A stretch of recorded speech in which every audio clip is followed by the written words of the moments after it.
Good morning, dear students. Today I am taking very important topic. Topic is normal form of a matrix.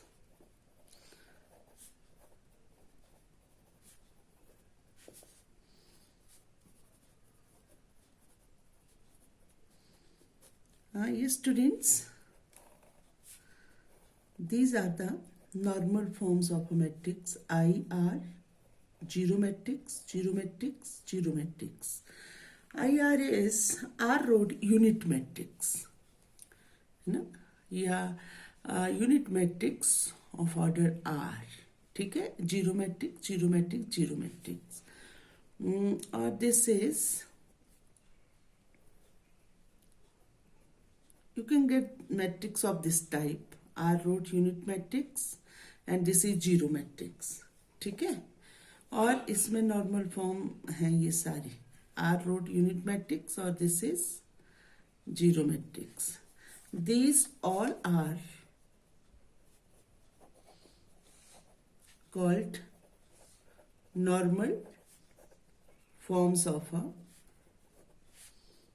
matrix. तो students, हाँ, और जो यहाँ R road ये होगा ना यूनिट मैट्रिक्स, या ये जो होगा ऐसे ले सकते हैं कि आई आर जो है unit matrix of order R, कुछ भी है इसमें, तो वो आर जो है वो क्या होगा, रैंक ऑफ आ मैट्रिक्स. मैं यहाँ एक क्वेश्चन लूंगी, आपको सारा क्लियर हो जाएगा. ठीक है ना. हाँ, तो इस जीरो मैट्रिक्स का कुछ भी ऑर्डर हो सकता है, पर यहाँ जो है वो आर जो होगा हमेशा यूनिट, ये आर ऑर्डर बोल लो, यहाँ आई आर ऑर्डर का यूनिट मैट्रिक्स मिलेगा आपको, राइट. हाँ, आई आर ये, और ये आर जो है वो क्या होगा, rank of a matrix. Normal form में ऐसे चेंज करना है. इसका मतलब यहाँ हमने एक यूनिट मैट्रिक्स बनाना है, और जो भी उसका ऑर्डर आएगा वो रैंक होगा मैट्रिक्स का, और बाकी जो है वो जीरो मैट्रिसेस बन जाएंगे. तो मतलब अभी नहीं आपको क्लियर होगा, जैसे मैं क्वेश्चन लूंगी आपको ये सारा क्लियर हो जाएगा. स्टूडेंट्स, मैं क्वेश्चन लेती हूँ और इसी क्वेश्चन को देखते हुए मतलब आपने बाकी क्वेश्चन भी करने, और बहुत इंपॉर्टेंट है ये एग्जामिनेशन पॉइंट ऑफ व्यू से भी. तो एक क्वेश्चन आता ही आता है ऐसा, ठीक है ना, तो आपने ढंग से करना है इसको. तो क्वेश्चन क्या है, reduce the matrix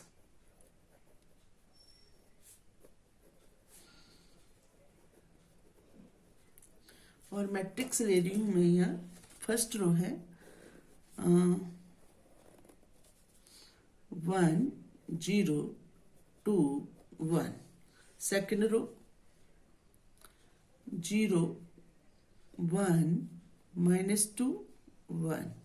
third row 1 -1 4 0. And fourth row -2 2 8 0. ये मैट्रिक्स है आपका. है, reduce this matrix to normal form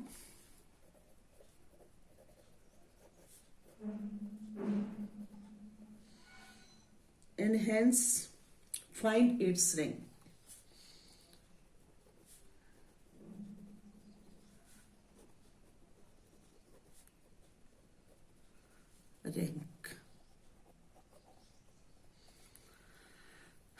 तो स्टूडेंट्स, कोई भी क्वेश्चन आपको मिलेगा तो आपने इन तीनों में से किसी फॉर्म में चेंज करना है. आपको बता दिया यार क्या होगा, unit matrix of order R होगा, वही रैंक होगा, बाकी हमने जीरो मैट्रिसेस बनाने हैं, किसी भी फॉर्म में चेंज करेंगे. तो हमारा मेन मकसद जो है यहाँ यूनिट मैट्रिक्स बनाने का, राइट. तो वो उसमें हम एलिमेंट्री रो ऑपरेशंस भी लगा सकते हैं, कॉलम ऑपरेशंस भी, दोनों लगा के करेंगे इसको, दोनों लगा के, दोनों ऑपरेशंस लगा के, एलिमेंट्री रो ऑपरेशंस भी और कॉलम ऑपरेशंस भी. तो let A is equal to आपका ये है matrix 1 0 2 1. Second row 0 1 -2 1, third row 1 -1 4 0, fourth row -2 2 8 0। Now apply elementary row operation कैसे लगाएंगे? सबसे पहले होता है, जैसे मैंने बताया आपको, मेन मुद्दा है यहाँ आइडेंटिटी मैट्रिक्स बनाने का। खुद बन जाते हैं और जीरो मैट्रिसेस। और आइडेंटिटी मैट्रिक्स बताया आपको कैसे बनाने हैं। सबसे पहले तो जो आपका फर्स्ट एलिमेंट होता है, फर्स्ट रो फर्स्ट कॉलम में ये 1 1, उसको 1 बनाना है। बाय चांस इस क्वेश्चन में तो 1 नहीं है। फिर उसके बाद जो है बेटू आपको क्या करना होता है, ये जो है बाकी के आइडेंटिटी मैट्रिक्स में इसको कन्वर्ट करने की कोशिश करनी है। तो आपको बाकी एंट्रीज इसमें ऐसे लेते हैं 1 बाय 1, ये जो है क्या करनी है, 0 बनानी है। बाकी रोज की जो फर्स्ट एंट्रीज हैं वो क्या करनी है, 0 बनानी है। या आप बोल सकते हैं जो फर्स्ट कॉलम की बाकी एंट्रीज जो है वो क्या बनानी है, 0 बनानी है। तो 0 बनाने के लिए एलिमेंट्री रो ऑपरेशंस लगा दो यहाँ। तो आप देख लीजिए, ठीक है। ये स्टूडेंट्स, दिस इज इक्विवेलेंट। जब भी हम ऑपरेशंस लगाएंगे इक्विवेलेंट होगा, इसमें उतनी रोज रहती हैं, उतनी कॉलम ऑर्डर वो ही रहता है मैट्रिक्स का। एंट्रीज तो चेंज हो जाएंगी ना, ऑपरेशंस लगाएंगे। तो अब आपका फर्स्ट है ये 1 0 2 1, हम फर्स्ट रो पे लगाएंगे ऑपरेशन। अब आप देख रहे हैं सेकंड तो एज सच मतलब 0 ही है, तो उसको एज सच लिख देंगे, है ना। 0 1 -2, हर क्वेश्चन में ऐसे करेंगे कि इसको 0 बनाए। अब इसको 0 बनाने कैसे बनेगा स्टूडेंट से 0? कौन सा ऑपरेशन लगाएंगे? R3 से क्या सब्ट्रैक्ट करेंगे, R1, तो क्या लिख देंगे R3 पर ऑपरेशन लगाया R3 - R1 लगा दो। तो सब्ट्रैक्ट करो इसको, क्या बन गया ये, है ना। इससे ये सब्ट्रैक्ट किया 0, इससे ये किया -1, इससे ये किया स्टूडेंट्स 2, ठीक है ना। 0 से बन के सब्ट्रैक्ट -1। अभी इसको 0 बनाना है, कैसे बनेगा? ऑपरेशन लगाएंगे किस पे, R4 पे। क्या ऑपरेशन लगाएंगे स्टूडेंट्स, R4 प्लस करेंगे ना 2 R1 इस पर। आपको पता है ये क्या बन गया 0, यहाँ 0, तो ये तो 2 ही रहा, 2 से मल्टीप्लाई किया 4 8 और +4 12, और 2 से मल्टीप्लाई किया 0 + 2 2, ये बन गया। अब इसके बाद स्टूडेंट्स हमें ये 0 बनाने हैं, तो ये बाई चांस 0 है ये और ये, तो यहाँ कॉलम ऑपरेशन लगा दो इस पे। तो कैसे बनेगा ये, दिस इज इक्विवेलेंट टू, आपको दिख रहा है ना, पता नहीं मैं ध्यान मेरा क्वेश्चन पे और दिख रहा था कि नहीं, चलो मैं कर देती हूँ, ऐसे कर दिया।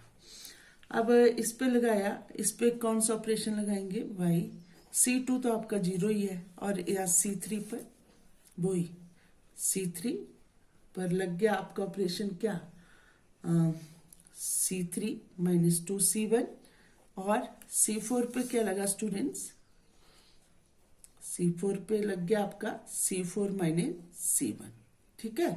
तो आपका ये क्या है, फर्स्ट यही है 0 0 0 0, और ये तो ऐसा सच रहेगा 0, है ना, 1 0 ही है ना। अब हमें ये बनाने हैं 0, ऐसे करते जाते हैं -2 सॉरी 0, ये है आपका -1, ठीक से लिखना, कुछ भी गलत नहीं लिख देना 2, और आपका ये बन जाएगा 0 2 करके ना -2, ये कितना बन गया 0, और ये ऐसे रहेगा -2, है ना, ठीक है, और ये 2 और ये 12। अब इससे ये सब्ट्रैक्ट करेंगे तो 0, ठीक है ना। आपका अब C4 पे लगेगा, C4 - C1 0 बन गया। ये क्या है स्टूडेंट 1, ये आपका -1 और ये आपका 2, क्लियर। ऐसे ऑपरेशंस लगा दिए। अब इसके बाद जो ऑपरेशन लगाएंगे पुत्र, अब मेन मकसद है कि इसको तो 1 बनाना है। तो ये आपका आइडेंटिटी मैट्रिक्स में आपको पता है ना, ये डायगोनल एंट्रीज बन बनानी है, तो आपने ये बन बना लिया, बाकी एंट्री जीरो बन जाएंगी, अपने आप बन जाता है। आपको बस मेन जो है कंसंट्रेट करना है वो आइडेंटिटी मैट्रिक्स बनाने में करना है, ठीक है। अब आपका ये तो बन है, नहीं तो ये बन नहीं होता तो इसको बन बनाते। अब क्लियर है ना स्टूडेंट्स, क्लियर हो रहा है सारा ये आपको ना? हाँ, ये है, समझ रहे हो ना आप, ये सारा समझ रहे हैं आप, है ना? हाँ, तो बच्चों स्टूडेंट्स ये हो गया। और देखो कि आइडेंटिटी मैट्रिक्स बनाने के लिए आपको क्या करना होगा, है? अब मतलब बाकी देख लो, वन बनाना है, ये करना है, तो मतलब इसमें 1 0 0 0 1। अब इसको हमने अपने क्या बनाना है, जीरो बनाना है ना? हाँ, जीरो बनाने के लिए आप लगा दो ऑपरेशन, चाहे कॉलम ऑपरेशन लगाओ चाहे रो, पर इसमें कॉलम लगेगा ना।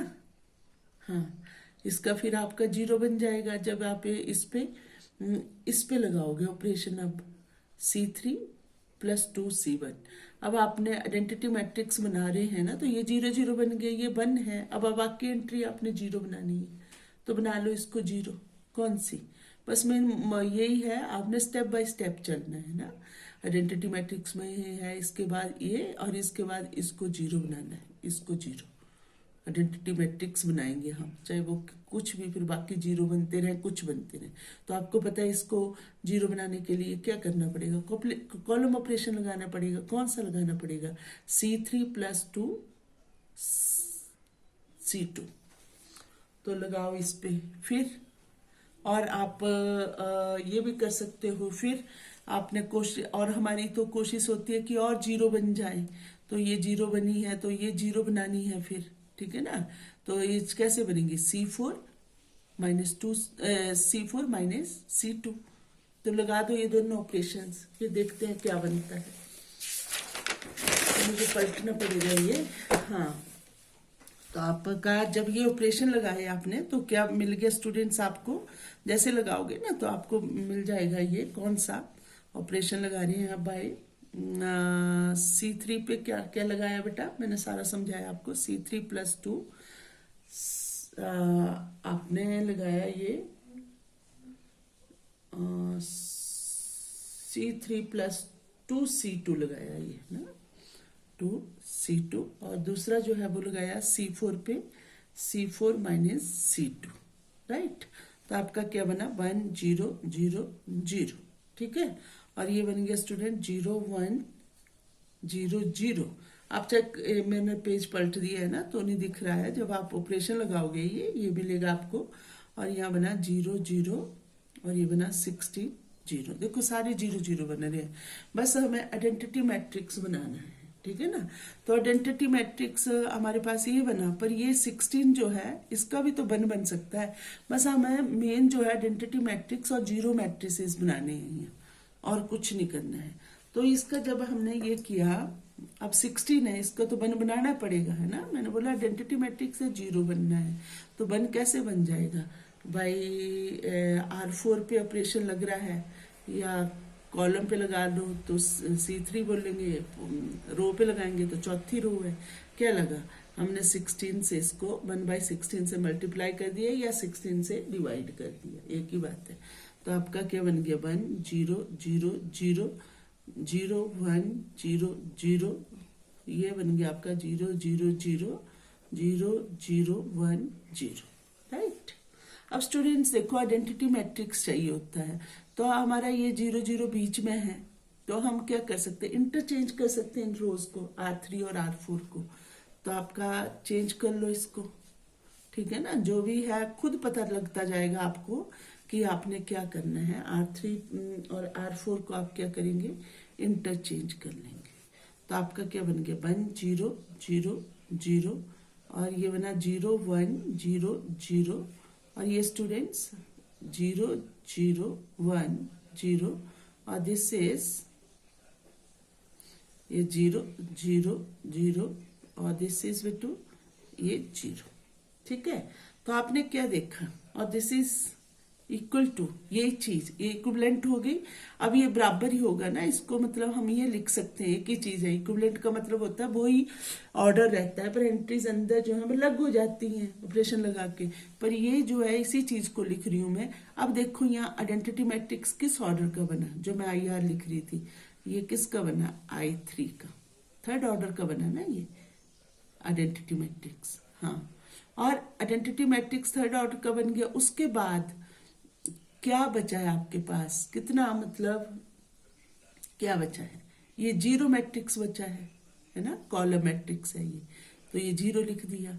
और नीचे आइडेंटिटी मैट्रिक्स को तो I3 लिख दिया, नीचे क्या बचा, एक जीरो बचा, यहाँ तक बचा ना, और एक जीरो इसका बच गया ये, तो ये जीरो मैट्रिक्स है। ऐसे लिखने हैं बेटा, ऐसे।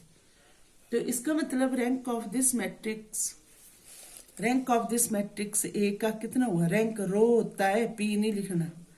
Rank of this matrix A कितना हो गया, 3। तो इस प्रकार से हमने किया बेटा, ये मुझे लगता है क्लियर हो गया है आपको। आइडेंटिटी मैट्रिक्स लिख दिया, बाकी फिर जो जीरो बचे, ये जीरो, तो ये जीरो मैट्रिक्स है, जीरो मैट्रिक्स है ये। और इस पे नहीं देना ध्यान किस ऑर्डर का बचा, क्या बचा, बस ये देखना है कि आइडेंटिटी मैट्रिक्स ये बचा आपके पास, ये बचा, ठीक है ना। अगर आपके पास ये रो नहीं होती और सीधा क्या होता, आइडेंटिटी मैट्रिक्स और यहाँ ये वाली रो नहीं होती, लास्ट जीरो होता, तो आप इसको कैसे लिखते, I3 जीरो, नीचे वाली नहीं आती तो रो। क्लियर बेटा, ये है सारा नॉर्मल फॉर्म। तो आपने आप जो करना क्वेश्चन वो लिखिए, आप खुद करना इस क्वेश्चन को। Reduce this matrix to normal form and find its rank. The question is, अब करना है ये आपने, फिर कल मैं आपको टेस्ट दूंगी, ठीक है ना, तो वो मैं देखूंगी कि क्या कर रहे हैं बच्चे। और 03, क्योंकि इसको सीखना है आपने, इसमें बहुत प्रैक्टिस चाहिए। कल दूंगी फिर मैं टेस्ट आपको 2 3 7 5, ठीक है ना। और ये आपका बन गया 2 5 11 6 ना, find its rank, reduce this to normal form and find its rank.